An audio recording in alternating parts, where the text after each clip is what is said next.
Guys, so we're live. We are excited and obviously once again joined by Nick of Rage Nutrition. We have Justin of Supplement Snoop. Yes, sir. And the surprise guest that I've been talking about all week. Proud to have him on board. He's a SuppTalk first, Prady from Azoth. Prady, welcome as well. Dude, thanks for having me on. I've been hearing a lot about you, and of course you're in the Massachusetts as well. So eventually we'll have to connect and do this in person, man. Yes, exactly. So Prady, for a lot of people that don't know about you personally, maybe give a quick overview of you, your products, and we'll kind of go off to the races. Yeah, so basically I'm the founder of Azoth, but I'm also helping Justin with Supplement Snoop, so I'm involved in both projects. Both are super close to my heart. Azoth, we're basically a one product company. We're doing something that's pretty unique. There's no other companies that are really doing that, just one product. We're sticking to one product. That's probably where we're going to stay. We are in the nootropic space, in the peak productivity space. That's really our kind of niche and where we've really capitalized on. And then with Supplement Snoop, everyone knows about Supplement Snoop, but that's a project that is like super close to me, bringing transparency back to the industry and basically just aggregating information. We're not here obviously to, talk about specific supplements and what we think about them. It's more about here's the information and letting customers decide what they want to do with it. And that's why I love you guys, because Justin, you obviously I've been playing on the app as well, but there's no bias whatsoever. It's all straight information, and people have make up their own minds, which I respect the hell out of you for it.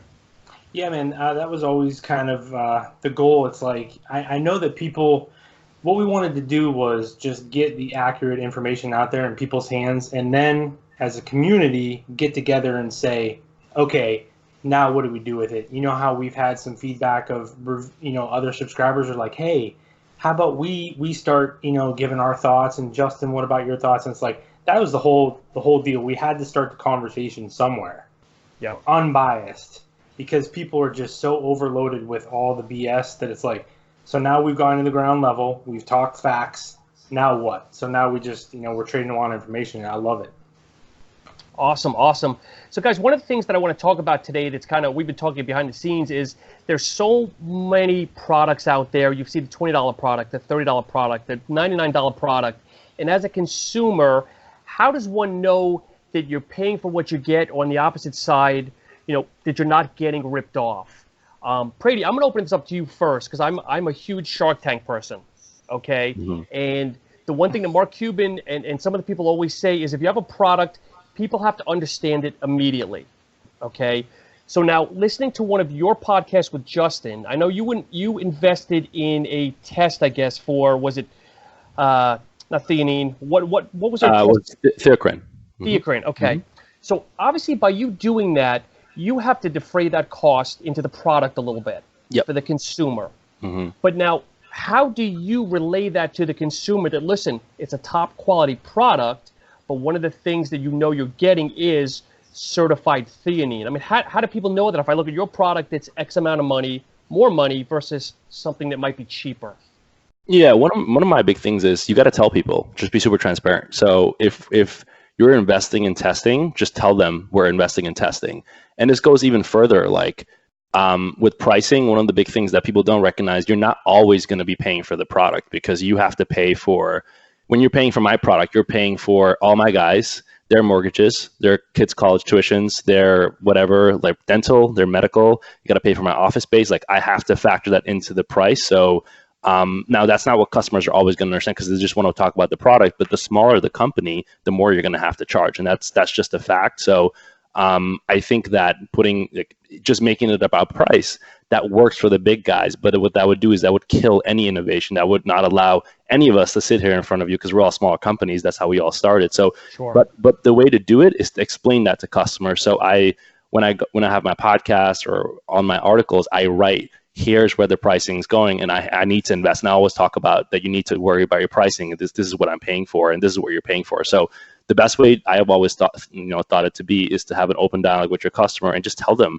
like where the money's going. And I think that will solve a lot of the issues, because the fact of the matter is, man, like we can debate this, but people do this all the time. They find like all the ingredients in the product, and they're like, this is what it would cost if I were to order all the raws and put them all together. But the thing is, you're not going to do it. Like, do you really want to sit there and blend it, put it in a capsule and start a whole business? Do you want to go through the whole process of hiring people, working with freelancers, graphic designers, and setting a whole, like, you don't want to do that. So the cost is never going to be proportional to the ingredients. It's just not possible. If that's the case, you're either a super large, company already well established. So that would basically mean if we were doing that, it would crush all small businesses. So I take a little bit of a different approach, but the way to do it is to explain to customers why and what you're doing. But the customers understanding that message though, or are they just thinking, it's just a line of baloney, just a reason to pay more money for it?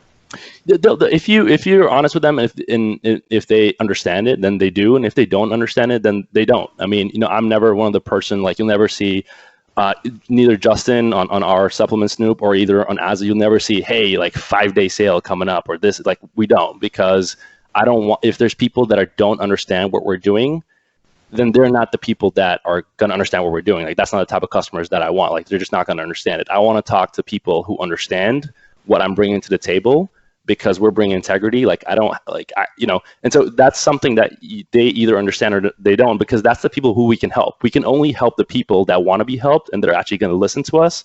And those are the people that understand that message. So the answer is no, they're not always going to understand it. And it's not your job to make it understandable for everyone, but you can explain it to them and put in good effort. But you shouldn't try to, I think, chase people's opinions on whether they will agree with what you have to say or not, because it's a never ending battle, man.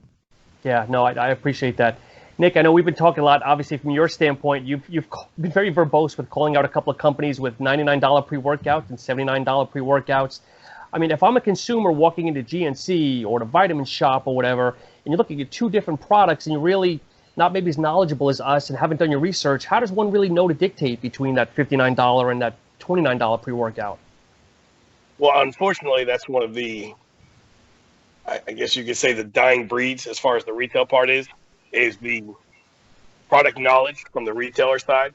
Like Natural Body, they're amazing at it.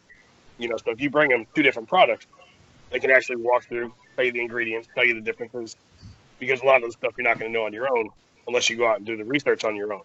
But, you can turn around and just look at two different labels. If you notice that one has an ingredient panel that's 5 inches long and one is 2 inches long, and then you turn around and you notice the doses on one. Now, mind you, they're both 20 servings. They're both $49.99. One has 5 ingredients, one has 20 ingredients, and doses on the one that has 5 ingredients is much lower than the one that has 20 ingredients. Then there's a problem there.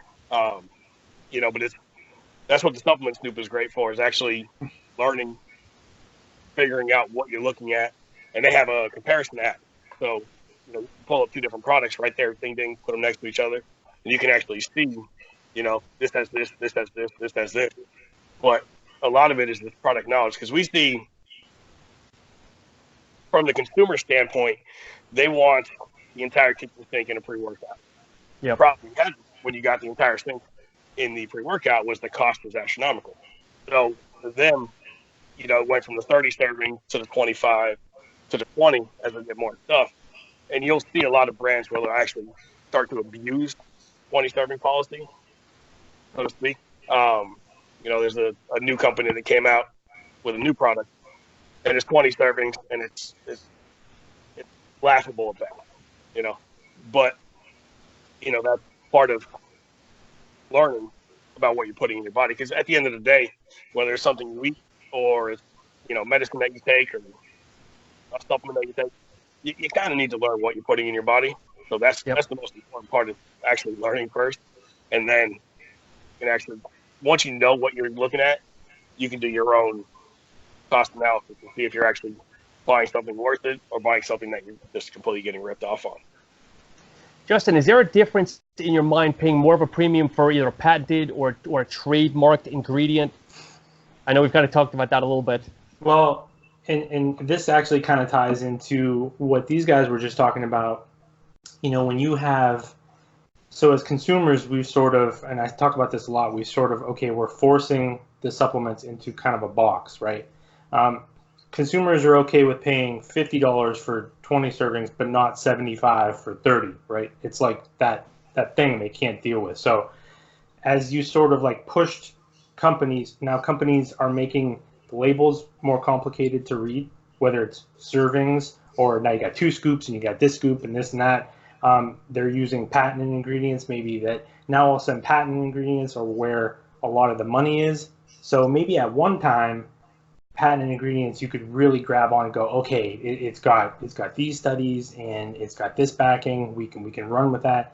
And now you're seeing some patented ingredients come out that, you know, they don't have the data like the other ones. And a lot of times, you know, you can't even differentiate a generic version from a patent ingredient. I think it's just, we're seeing kind of issues with when it comes to price and the servings and the patent ingredients. It's when you're forced into this small section, then you can only do so much, right? Yep. So you're seeing companies just sort of tweak this, tweak that, and then we're going to add an influencer and we're going to add a sponsored athlete because it's all you can really do. You know what I mean? Influencer. So Influencer, I love it. So yeah, I just think as we've sort of seen in a good way, though, at the same time, let me say a lot of it is, it's great to see people educating themselves and spreading the word about, hey, you know, this is more what we should be looking for. That's good, right? But we're almost like we're cutting ourselves off at the knees. Some of these guys, you know, smaller companies might want to do something really innovative, and if we're not willing to pay for it, we've just said, no thanks. Now let's just stick with the big guys who aren't maybe necessarily willing to do it. So we're victims of our own creation in a way as consumers, where it's like, that's why we're just like, strip it all away, education, start there. Let's start this conversation over again, bring some companies in, bring some manufacturers in, talk to the customers. Let's start over again, because we really kind of messed this up. Yep. Prady, are you a clinical data type guy? To some extent, I think it's important. Yes. Do you think though that we're using it too much when companies are pushing supplements? Like everything I hear is, well, clinical studies this and clinical data that, and I think sometimes we're using the quote unquote C word too much. Because I have a degree in exercise science, and I've done enough clinical trials myself and also seen a lot of data that sometimes the data can be skewed the way you want it. And I think sometimes these people, and certain people we know, Justin and Nick, they use clinical data, but sometimes I don't think it holds water. So I don't know what your thoughts are on overusing the clinical data terms or using clinical data in general. Well, I mean, we all know that a lot of the clinical data comes from university research, and university research needs grants, and they get funded by the large supplement companies. So it's always skewed. Even the pharma companies, I mean, there's someone that's funding it. And so most of the research in our country when it comes to medicine is funded by pharmaceutical companies, because they're the one who they have the money to do so. So there's always going to be something that's skewed. But I think it just, you give customers want, I know for a fact that we actually did a pretty large survey, a paid study that we did with a consulting firm, and was one of the top things that customers look for is they still look for clinical data, and they still look for a kind of a doctor that's valid. It's just something that's so important for people. And this was, I kind of thought it was important, and then I actually did a paid research, put in a lot of money into that. And it was like one of the #1 things was that there is a research paper, even if they can't understand it, because I can understand half of it, but they want to see that. So it is really important for customers, and that's why supplement companies are still investing in it, because they do want to see some data and some lines and some graphs. And it's just something, I mean, I know a lot of companies that have it on their back of their label. You see like all these graphs, and sometimes they're, you know, they don't make a whole lot of sense, but it's something that customers really want. And the one thing Justin and I've always talked about, at the end of the day, customers are going to get what they want. And so if you do market research and consulting firms are finding out that that's what customers want, that's what companies are going to emphasize. The companies are there for profit, and they're going to find what customers want to pay for, and that's what they're going to do. So if customers want that data, it's going to be on there. If they want the doctor with the white, lab coat, then that's still what they're going to get, So, and so the answer is, are we using it too much? I mean, the argument can go both ways. I think it's valuable, but you have to take it with a grain of salt, like everything else. Yeah, see, I personally, my gripe is, and anybody could chime in, this statement here is, there's all single ingredient clinical trials going on. Supposedly people look at it, creatine as a standalone, citrulline as a standalone, but I'd love to see trials done on 2 ingredients together. Like people say citrulline, we need the 6 grams, we need the 8 grams, agmatine, arginine, we need 1,000 milligrams. But I'd love to see somebody do a trial of, 2 items together to see, do we really need the high dose of X, or is there really a synergistic effect so that we can bring both down? I think actually Prady and Nick, their products are perfect examples of knowledge and testing, because you could say take clinical dosages. Not that Nick doesn't have clinical doses in his, but it's like there's also putting those together, taking the time to test them, seeing how people actually react to them, right? Because once it goes within the human body, I mean, it's almost like, and they don't pay for studies on healthy, athletes very often, right? It's on sick people. So it's like you can see both of their products. That's one thing I definitely will say is they're put together in a way, and you can tell that there was a lot of effort and a lot of testing and a lot of knowledge put behind it, rather than just picking ingredients from a catalog and saying, well, this is the clinical dose of this is the clinical, and just boom, boom, boom like that. So. Yeah, I just want to chime into that. That's really Please. key. It's like, who are the subjects of the studies? And it's always extreme level athletes, or it's, that's the number one type of people that it's tested on. And it's like the average person consuming the supplement is just a regular person, like a working mom or a dad, a kid. And so like they'll test like, this is the VO2 max after this was consumed. And it's like, dude, you're not at that capacity of training. So it doesn't, like, it's not going to apply to you. And that's the first thing. The second thing, I think what Justin mentioned, which is huge, is people always complain, well, the clinical dosage of this should be this, and this is way too low. But I was like, well, there's other 8 ingredients in there. So if you use the clinical dosage of everything, which I've seen some supplement companies do, it's not going to feel good. It's going to make you feel like shit. It's not going to work. So you have to think about it. Anyone listening, think about the ingredient in synergy with all the other ones, and always keep an eye on who was the testing done on. That was a key thing when I started Azoth. I was like, well, all the tests and all the supplements and all the pre-workouts are just for athletes. But none of the people that are consuming my products are athletes. They're just not. They're just everyday people that have a job. I was using pre-workouts, and then after 30 minutes, I feel like shit, but I have to go to class. I have a full-time job. Then I had another part-time gig. And so how am I supposed to last only for 30 minutes? I need something to last me longer. So the point is that you need to take consideration both. So Justin made a great point. Nick, comment? Yeah, I mean, the thing about it is, it's like, like Justin pointed out, everybody wants the clinical dosages. When we did the original Formula X formula, which is now Immortal, it went through 8 different trials, 8 different formulations. I used the patented ingredients that everybody was raving about. And the people that I sent it to, I sent them in a baggie, number 1, number 2, number 3, number 4, number 5, number 6, number 7, number 8. They had no idea which was which. And everything they came back with the patented ingredients, everybody hated it. When you sit down and you look at the different formulas and different ingredients, they all had to work together, especially the way I formulated my product. It's a very stim-heavy product, but most stim-heavy products, you're either going to get no pump, no focus. You're going to crash and burn 35, 40 minutes later. So I needed something that gave you the focus, gave you the pump, gave you the energy, and had no crash whatsoever afterwards. And trying to get that to work properly, it's not easy to do. Yeah. It's one of those things where you keep going back to the drawing board, keep going back to the drawing board, keep going back to the drawing board. And a lot of companies won't do that. They just say, all right, here it is. This is on paper. Looks good. Send it to the manufacturer, have it done. And they had a little problem with that recently. Ghost. Whenever you make a product, like when, for instance, Ghost, with their new product they came out with, whenever you make it, you get a sample cup. You have to test the flavoring. You got to take a look at it, test the mixability. So they got a sample cup of exactly what they were putting into a cup.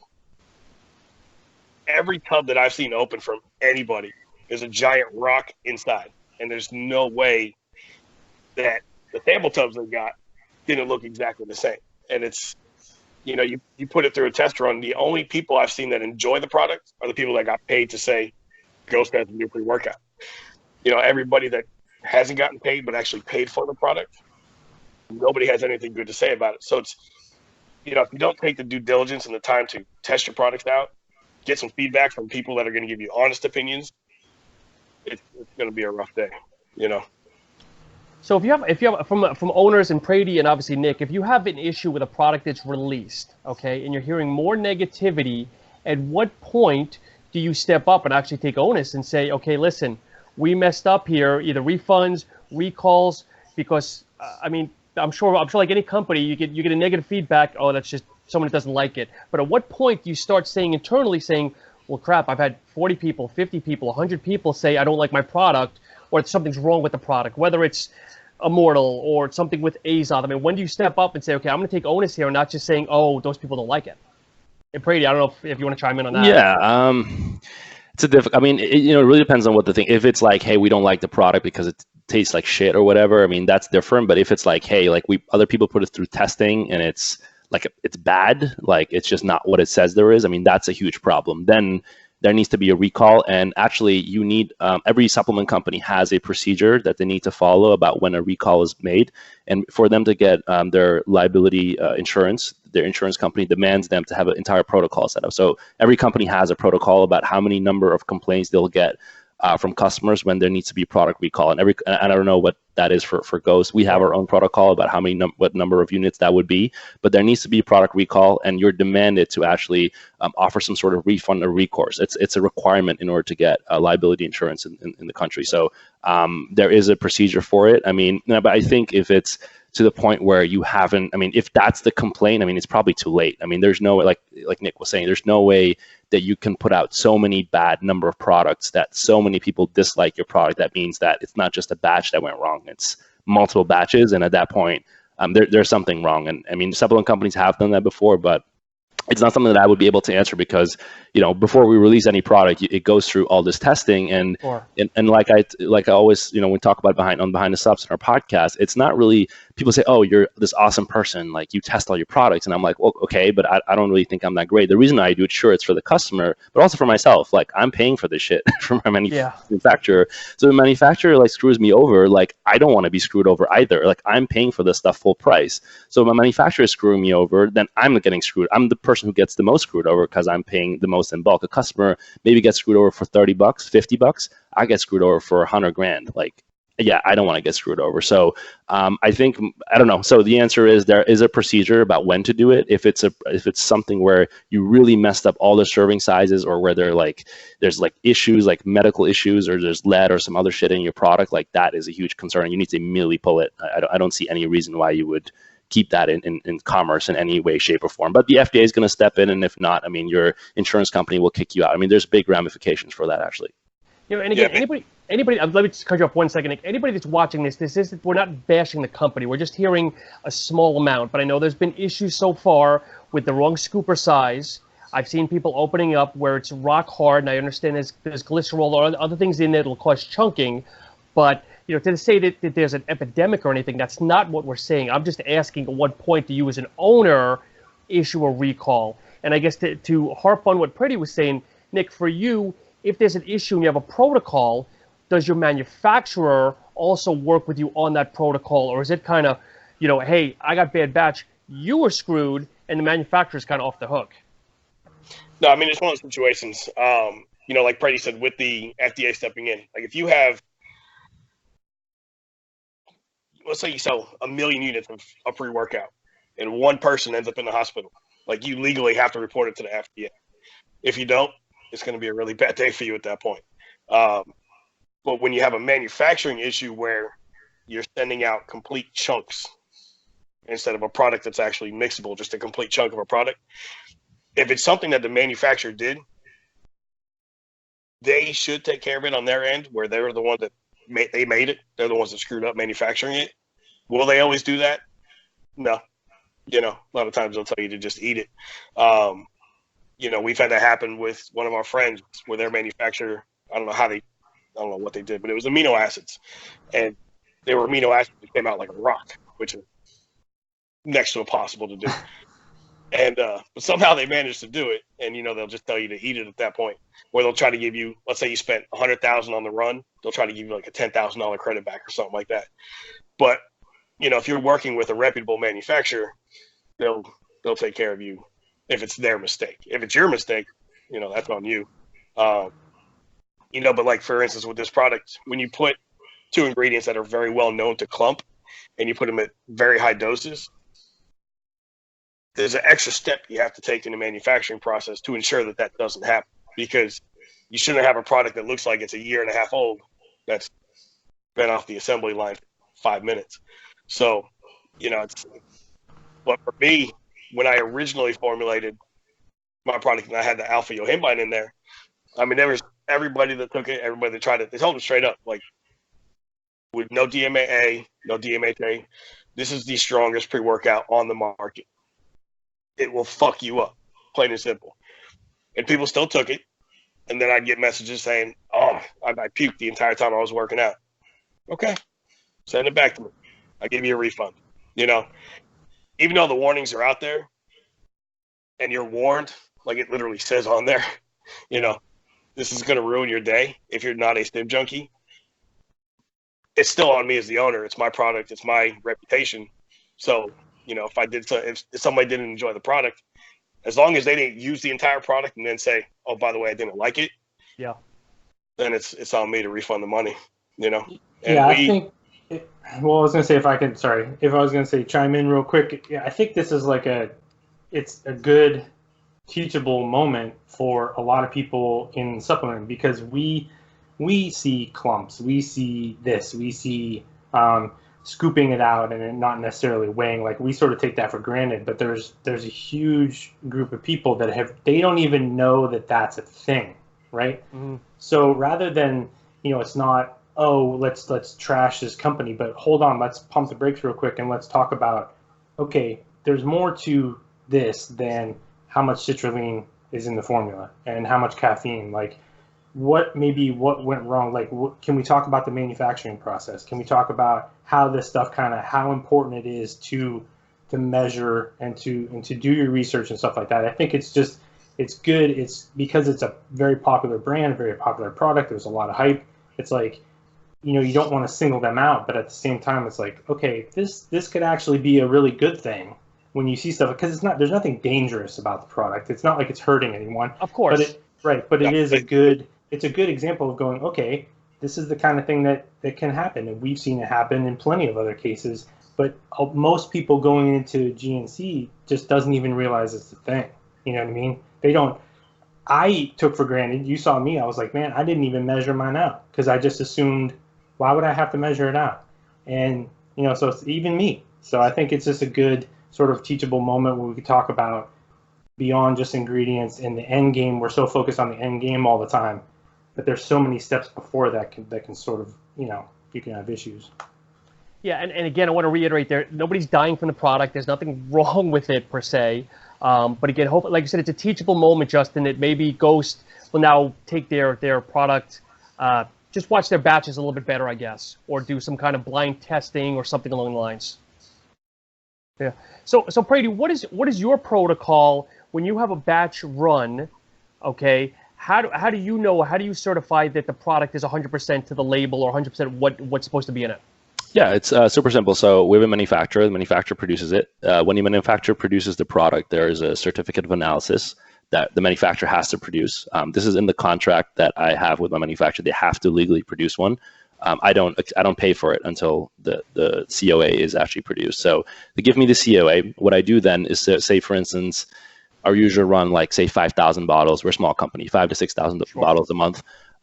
So what I do then is I ship them to our warehouse, and after our warehouse, from the 5,000 bottles, probably 4,000 get shipped to a third-party testing facility, and that third-party, and I don't tell the manufacturer that I'm actually doing this. So they ship them all to me, because if you tell your manufacturer that, hey, ship it to that facility, and then what they'll do is they'll use one batch that might be good. I mean, you never know, right? So yes, I have a process. So they come here to Boston in my warehouse here, and then we ship 4,000 of them to a third-party facility. And basically the third-party facility then runs like a batch. So it's usually it's like 30% of every box, every pallet gets tested from every single pallet. Okay. And then all of them, they come back, and then that gets tested for, there's a one that's for all the health markers, like whether it's, you know, salmonella, lead, all that stuff. And then the other one is to make sure that what's in the ingredient actually matches what's on the back of the label. In this industry, there is what they call the industry standard of 15%, which basically means that the industry standard right now is that it can be plus minus 15% than what the label says. I said early on that I wouldn't accept that. So for us, it's not. If you look at our COAs, it's usually a little bit higher than what it actually says on the label. But yeah, that's pretty much the protocol. It costs quite a bit of money. It's not cheap. But it's not that difficult. I mean, it's just a process. I mean, we have a process, so you need to plan in advance. Of course, if you're a bigger corporation, you have more units, more volume that you're selling. But yeah, we just order it. It gets shipped to us warehouse. The warehouse guys ship it to a third-party facility. They'll test it. I'll look at the batch, and if it's all good, then I pay the rest of the tranche to the manufacturer. They don't get paid until it goes through the whole process. And it's just, but this is all stuff that's negotiated. I mean, for people that are starting their company, I mean, this is all stuff that's negotiated early on. When I work with a manufacturer, it's a contract that you sign. A lot of supplement companies, smaller ones that have reached out to me, they don't take that seriously. Like, you don't have a contract with the manufacturer. I put it in there. Everything must meet label claims. You need to produce XYZ. If not, I'm not gonna pay the 25% of the rest of the deposit. And you're talking about a lot of money there. It's not cheap to do any of this stuff. But yeah, that's the protocol, man. And then once it's all set, then it gets shipped back to Boston into our warehouse here, and then it gets shipped to 4 other warehouses across the country, and then 2 of them go to Amazon. And that's kind of how the process works.